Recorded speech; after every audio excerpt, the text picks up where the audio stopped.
2024 లేదా 25లో డిగ్రీ లేదా బీటెక్ చదివారా? సాఫ్ట్వేర్ జాబ్ కోసం ఎదురు చూస్తున్నారా? అయితే కోడ్ జ్ఞాన్ 100 డేస్ కోర్సులో చేరండి, జాబ్ సాధించండి. నమస్తే విజయ్ మేడం. నమస్తే ఉషా మేడం, ఒక చిన్న సంఘటన మనల్ని అప్రోచ్ అయ్యి డైరెక్ట్ మెయిల్ త్రూ మనల్ని అడిగారనమాట. సో ఏంటంటే ఎవరైతే తల్లిదండ్రులు ఉన్నారో వాళ్ళకి 3 పిల్లలు యాక్చువల్గా. సో 2 కొడుకులు 1 కూతురు. మనం ఇంతకుముందు చాలాసార్లు చెప్పుకున్నాము, అంత హెల్తీగా ఉన్నప్పుడు వాళ్ళు చేసుకుని తినడమే బెటర్. ఏదన్నా నీడ్ ఉన్నప్పుడు వాళ్ళ దగ్గరికి వెళ్ళి అప్పుడు వాళ్ళ దగ్గర ఉండడం బెటర్ ఆప్షన్ ఉషా, ఇప్పుడు జనరేషన్ ప్రకారం మనం చూసుకున్నట్టయితేని.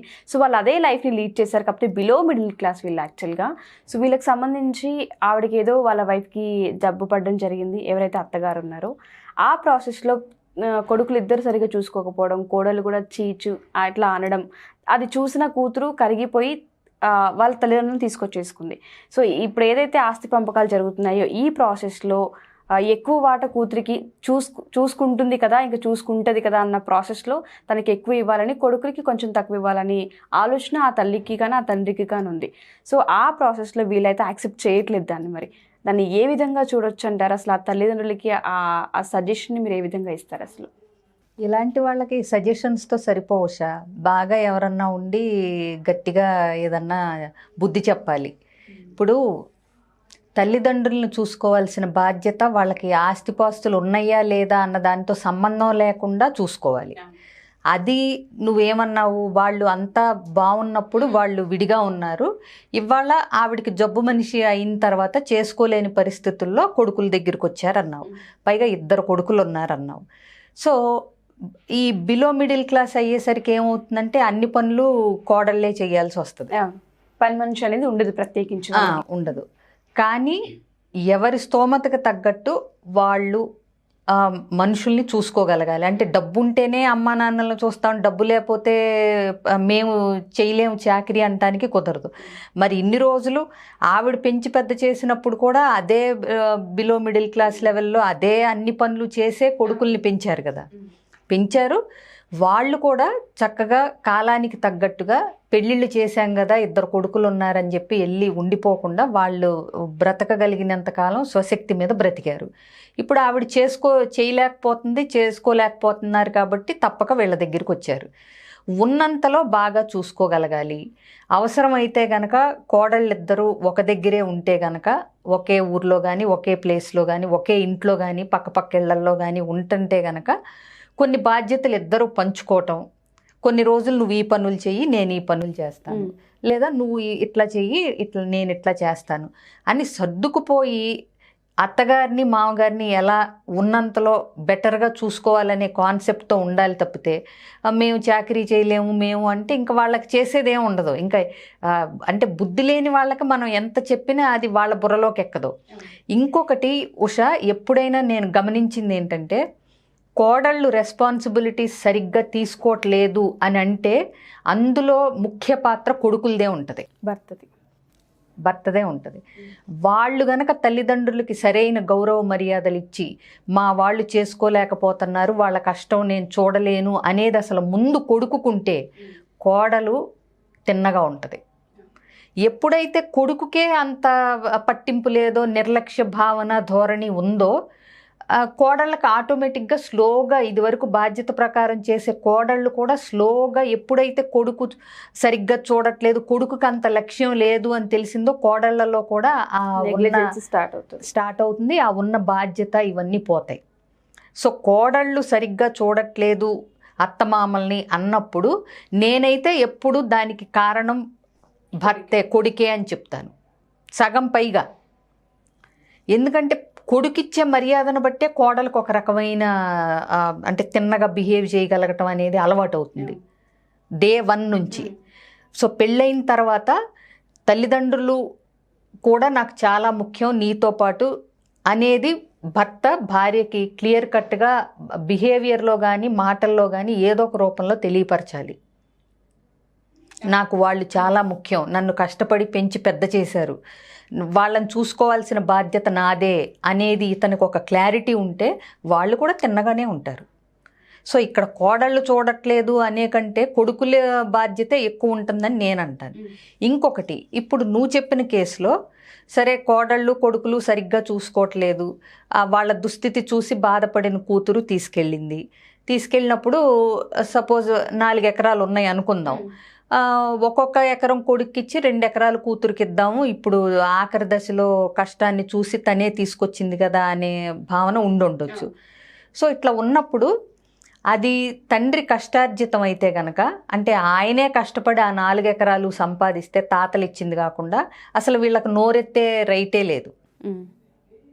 ఇప్పుడు మొన్నటిదాకా లేని ఆలోచన కూతురికి ఇవ్వాలి అనేది ఎందుకు వచ్చింది అసలు? మీరిద్దరూ సరిగ్గా చూసుకోపోబట్టే కదా, అవునా? ప్లస్ వాళ్ళకి ఇంకా ముందు జీవితం ఉంది అంటే మరి అవన్నీ ఖర్చులు అవన్నీ కావాలి అంటే మరి కూతురుకు కూడా ఏదో ఒకటి చేసినందుకు సహాయం అందించాలి కదా. ఊరికే అసలే మన సంప్రదాయంలో కూతురు దగ్గర ఉండటం అంటే చాలా అవమానకరం, బాధాకరంగా ఫీల్ అయ్యే సంప్రదాయం మనది. తప్పన్నా రైట్ అన్నా సరే, ఒక్క కూతురే ఇద్దరు కూతుళ్ళే ఉన్నారు, కూతుర్లే అసలు కొడుకులు లేరు, ఒక్క కూతురో 2 కూతుళ్ళో కూతుళ్ళే అన్నప్పుడు ఇప్పుడు అందరూ కూతుళ్ళ దగ్గర కూడా సమానంగా, అంటే కూతుర్లు కూడా రెడీగా ఉంటున్నారు కాబట్టి, మాకు బ్రదర్స్ లేరు కాబట్టి మా అమ్మాళ్ళని మేమే చూసుకుంటాము అనేది వచ్చేసింది కాబట్టి ఈ తరంలో ఇబ్బంది లేదు, కూతుళ్ళు మాత్రమే ఉన్నప్పుడు. కానీ 2 కొడుకులుండి మీరు సరిగ్గా చూసుకోకుండా తీసుకెళ్లిన కూతురికి అంత ఇవ్వటానికి వీల్లేదు, ఇంత ఇవ్వటానికి వీల్లేదు అని నోరెత్తే రైట్ కోల్పోయారు మీరు. సో ప్లస్ ఇంకొకటి ఉషా, కొన్ని సందర్భాల్లో ఏమవుతుందంటే కూతురు పెళ్ళప్పుడు ఇవ్వాల్సింది ఇచ్చేస్తారు, కొడుకులకి ఇవ్వాల్సింది ఇచ్చేస్తారు, వీళ్ళు భార్యాభర్తలో ఉంచుకునేది ఎంతో కొంత ఉంచుకుంటారు. దాని మీద అయితే అసలు రైట్ ఉండదు. కొడుకులకి ఇవ్వాల్సింది ఇచ్చేశారు, కూతురికి ఇవ్వాల్సింది ఇచ్చి పెళ్లి చేసి పంపించేశారు. ఇప్పుడు వాళ్ళ కోసం వాళ్ళ చివరి దశలో వాళ్ళకి ఆసరాగా ఉంటుంది అనుకుని ఉన్న ఏదైతే పొలం కానీ డబ్బు కానీ ఏవైతే ప్రాపర్టీస్ ఉంటాయో అది ఎవరికైనా ఇవ్వచ్చు. అది మళ్ళీ సమానంగానే అందరికీ పంచుకుంటా రావాలనేది ఏమీ లేదు. అట్లా ఎందుకు చేస్తారు పెద్దవాళ్ళు? వాళ్ళకంటూ కొంచెం అంటే ఒక మనస్సాక్షి అది ఉంటుంది కాబట్టి మళ్ళీ ఇచ్చేటప్పుడు కూడా అందరికీ సమానంగా ఇచ్చుకుంటూ వస్తారు, అంత బాగున్నప్పుడు. కానీ ఇక్కడ పరిస్థితి బాగాలేదు కదా, మరి చూడాల్సిన కొడుకులిద్దరూ చూడట్లేదు. పోనీ పని అమ్మాయిల్ని పెట్టి చేసుకుని స్తోమతేమో వీళ్ళకి లేదు. సో వాళ్ళే చూడాలి. ఇప్పుడు మరి కూతురు తీసుకొచ్చి చూస్తుంది కదా అన్ని పనులు చేసి, కూతురికి మళ్ళీ అత్తమామలు ఉంటారు కదా, తల్లిదండ్రులనే చూసుకుంటుంది అంటే మరి అత్తమామల బాధ్యత కూడా రేపో మాపో మళ్ళీ ఆవిడ మీద పడుతుంది కదా, అవునా?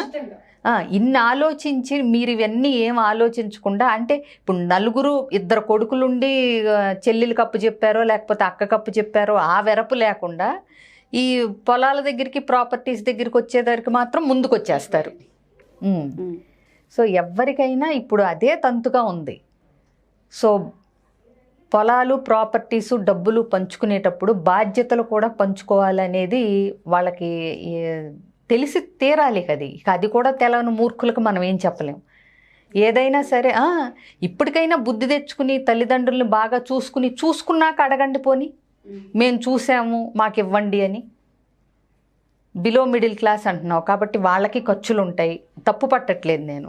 ఎందుకంటే ఇవాళ రేపు మెడికల్ ఖర్చులు కానీ ఏది చూసినా చాలా ఎక్కువైపోయినాయి. సో మరి అవన్నీ ఇప్పుడు కూతురు బేరు చేయాలి కాబట్టి వాళ్ళు కూతురుకి ఇద్దాం అనుకుని ఉంటారు. ప్లస్ వాళ్ళ కష్టార్జితం వాళ్ళకి ఎవరికైనా ఇచ్చుకునే అవకాశం ఉందనేది వీళ్ళు గుర్తించాలి. మీ కష్టార్జితం మీద మీరు బ్రతకాలి. మిమ్మల్ని పెంచారు, పెద్ద చేశారు, పెళ్లి చేశారు. వాళ్ళు ఇస్తే తీసుకుందాం లేకపోతే లేదనే పొజిషన్లో మీరు ఉండాలి. కానీ వాళ్ళు ఇంకా ఎంత ఇస్తారు ఏమిస్తారు ఈ గోలల్లో ఉంటే మీరు స్వతహాగా పైకి ఎదగటం అనేది కోల్పోతారు. ఎగ్జాక్ట్లీ. Thank you madam. అంటే చాలామంది తల్లిదండ్రుల ఆవేదన ఇది. సో ఆస్తి పంపకాలకు వచ్చేసరికి అందరూ ముందుకు వస్తారు. బిలో మిడిల్ క్లాస్ అనే కాదు, ఏ క్లాస్ లో అయినా ఉంది ఇది. చాలా మంది ప్రాబ్లం కూడా ఇదే. సో మా బతుకు మేము బతికిన తర్వాత మాకు ఎప్పుడైతే నీడ్ ఉంటుందో అప్పుడు వెళ్ళి అడిగినప్పుడు కూడా ఎవరు హెల్ప్ చేయడానికి కూడా ముందుకు రారు. సో దానికోసమని ఎక్కువ బయట ఓల్డ్ ఏజ్ హోమ్స్ అని అవన్నీ ఇవన్నీ ఎక్కువైపోయాయని ఎవరినైనా మనం వెళ్ళి అప్రోచ్ అయ్యి అడిగినప్పుడు కూడా వాళ్ళు ఇదే ఎక్కువ చెప్తూ ఉంటారు మనకి. సో ఎంత చేసినా తల్లిదండ్రులుగా వాళ్ళ బాధ్యతలు ఎంత చేసి మనం ఎంత బాగా చూసుకున్నాము, అన్నీ ప్రాపర్గా చేసాము అనుకున్న వాళ్ళ పిల్లలు కూడా ఆఖరి దశలో సరిగ్గా చూసుకోవట్లేదు. Thank you ma'am, thank you so much. So చూసారు కదా, ఎవరైనా సరే ఫ్యామిలీ ఇష్యూస్కి సంబంధించి కౌన్సిలింగ్ కావాలి అనుకున్నా, లేకపోతే ఆర్గనైజేషన్లో రిలేషన్స్ పైన కానివ్వండి, మైండ్ సెట్ పైన కానీ, క్లాసెస్ కానీ, సెషన్స్ కానీ కావాలి అనుకున్నా, ప్రజెంట్ అయితే కోవిడ్ వల్ల ఆఫ్లైన్ మాత్రమే తీసుకుంటున్నారు. So if in case online కాదు, ఆఫ్లైన్ క్లాస్ మాకు కావాలి, మేము ఆఫ్లైన్లో ఇంటరాక్ట్ అవ్వాలనుకుంటున్నామని మీకేమైనా గ్రూప్ ఆఫ్ మెంబర్స్ ఉండి ప్లాన్ కనుక ఉంటే, సో దానికి మేడం రెడీగా ఉన్నారు. ఎవరికైనా సరే వీటిపైన డీటెయిల్స్ కావాలి అనుకుంటే కింద స్క్రోల్ అవుతున్న కాంటాక్ట్ నెంబర్ని కాంటాక్ట్ చేయొచ్చు. Thank you.